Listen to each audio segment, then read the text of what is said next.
logo တစ်လုံးကိုတစ်သိန်းမတန်ရင်ပါးသာလာရိုက်သွားလိုက်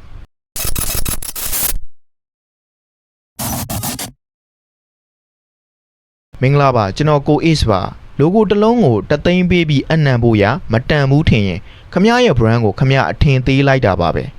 နားရှုပ်သွားမယ်ထင်ပါတယ်ခမက SME business ခုမှစတင်မဲ့လုပ်ငန်းပေါ့ဗျာ logo အနံဖို့လိုက်ရှာနေတယ်ဆိုပါစို့ပေါ်ချောင်ကောင်ဈေးနဲ့ logo တစ်ခုကိုရှာပြီးတော့အနံလိုက်မယ်ဆိုရင်ခမ brand ရဲ့တန်ဖိုးကိုခမကိုယ်တိုင်ချနှင်းလိုက်တာပါပဲ logo တစ်ခုကခမရဲ့ brand ကိုခိုင်ခိုင်မာမာဖြစ်စေတယ်စားသုံးသူတွေမှတ်မိလွယ်စေမဲ့အမှတ်တစိတ်တစ်ခုလည်းဖြစ်တယ်competitor တွေနဲ့လည်းကွဲထွက်စေမယ်အောင်မြင်နေတဲ့ brand အများစုမှာပေါ်ချောင်ကောင်ဈေးနဲ့ဆွဲထားတဲ့ logo တွေကိုအသုံးပြုထားတာတွေ့ဘူးလို့လား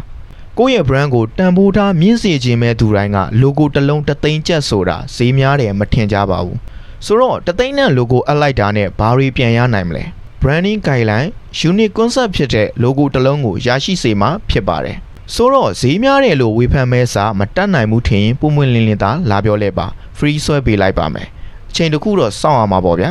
တကယ်လို့အနံ့ခြင်းနဲ့ဆိုရင်တော့0943015665ကိုဆက်သွယ်လို့ရတယ်လို့ page messenger မှာလည်းလာရောက်အနံ့လို့ရပါတယ်ခင်ဗျာ